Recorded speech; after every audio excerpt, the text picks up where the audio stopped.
Now you have a number of different case studies. And based on these examples, it's time to become the main character of your story and create your own path. So let's look again at when I did my case studies. The path that worked for Dr. Mike is not going to work for me. At least not 100%. We're two completely different people. What we want to do is pick and choose and borrow parts from their portfolio that resonate with us. We mix and match and form our own path. And to guide us through this process, we'll be using the brain types.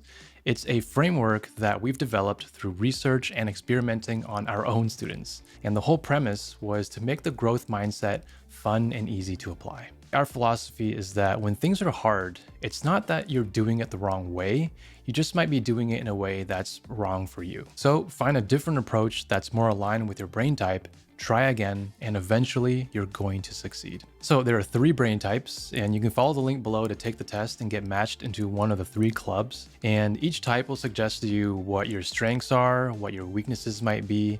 You'll find your motivation style, your learning and leadership skills, and there's a whole lot more. The brain type will help you learn more about yourself so that you can look at your case studies and pick the parts that resonate most with you. For me, I matched with the reactive brain type, which tends to be more analytical and objectives driven. So within our business, I tended towards those kinds of projects like sponsorships and affiliates. On the other hand, Matty matched with the sensitive brain type, which tends to be more creative and technical. So he usually took the lead on projects related to building cool products. So you can use your brain type as a guide to start mixing and matching the different case studies to build a path that matches you. All right, so I'm gonna end with a few tips to help you along this process. First, don't worry about whether your path is too saturated.